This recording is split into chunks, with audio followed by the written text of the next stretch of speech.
Okay, now I'm going to show you the bowline knot, which is a great knot for putting a loop on the end of a line when you don't want that loop to cinch up. It's a strong knot, it's easy to tie, it's easy to untie, and you can even tie it one-handed. So one of the most common mistakes with the bowline knot is that when you make this loop, you got to make it this way, with this part on top. If you make it like this, and you do everything else exactly right, it just comes apart. So remember, you got to flip it up.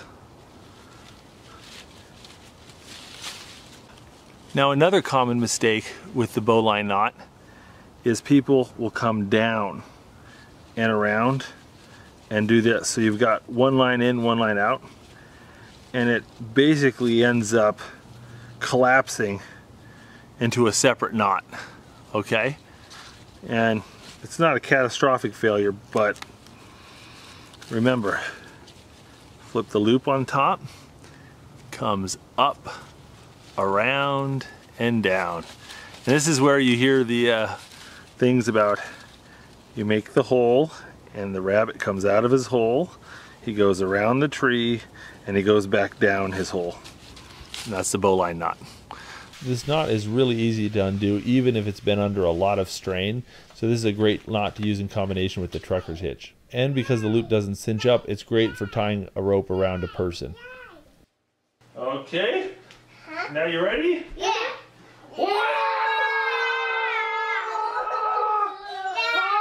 The flying bowline, or the tugboat bowline, is a different knot than the standard bowline you learned in Boy Scouts. However, this knot serves the same function.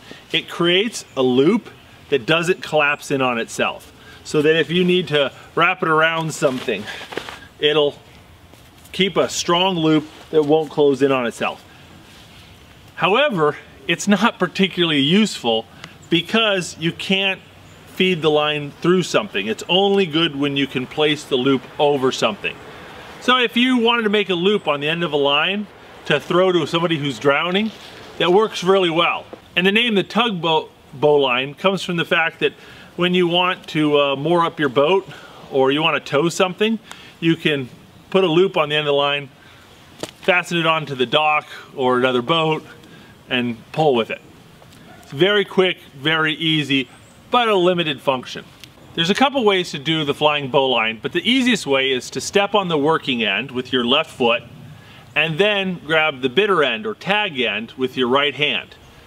You pull up a bight or loop of rope with your left hand and you wrap it around, and now you have two loops, one in your left hand, one in your right hand. Take the one in your right hand and feed it through the loop in your left hand, and then pull, holding the tag end and the working end in the same right hand. And then you pull it tight, and there you go. This is what the knot should look like when it's dressed properly.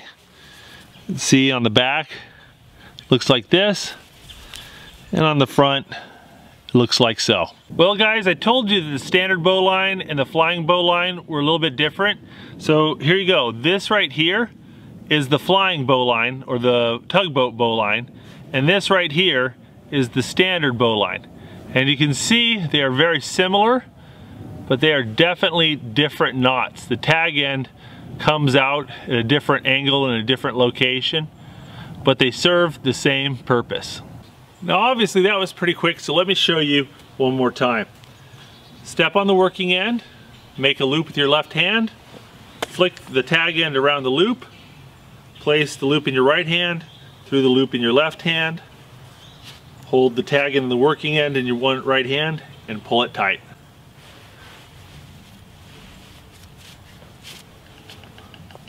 Now if you have a 6-year-old daughter that you want to impress, you can tell her, I know how to do the knot from Moana. Teach me to sail. Now you can't talk about the tugboat bowline without talking about the one-handed bowline. So the idea is that if you're drowning or need rescuing and somebody throws you a rope and you need to tie a bowline around yourself while holding on to the rope. So this rope attached to the tree represents the rope attached to my rescuers, and I'm holding on to it with one hand for dear life, and I reach back behind myself and wrap it around my body. Okay, step one. So step two is that you come over and wrap your hand around like so in the rope. Now you don't want to do it on your wrist. You want to do it around your hand. And there's a very important reason for this you'll see later. Then step three is you take and wrap the tag end around the main line and you pull your hand through.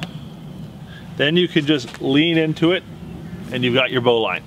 Now the reason why you want to wrap this loop around your hand and not your wrist is that when you're trying to back it through, if it's around your wrist, it tightens up on you and then you can't get your hand out. Okay, and then you got to use two hands to get your hand out of the loop. All right, let me show you that again from a different angle. You come over and you make a loop around your fingers. You wrap the bitter end around the working end and pull it back through the hole. Then just lean into it to tighten it up. All right, Tommy, you want to watch me do this knot quickly? Yes. All right, we're going to do it one more time quickly. Well guys, I hope you enjoyed getting knotty with me. If you like this video, check out our knot tying playlist on the Outdoor Boys YouTube channel. We've got all our different knot tying videos, and also check out many of our other great playlists, including forging projects, axe restoration videos, and fun videos with the kids. If you like this video, don't forget to check out the Outdoor Boys YouTube channel where we have hundreds of videos just like this. And don't forget to click subscribe so you can see other great videos every Saturday morning, and hit that bell button so you'll get notifications. Thanks for watching.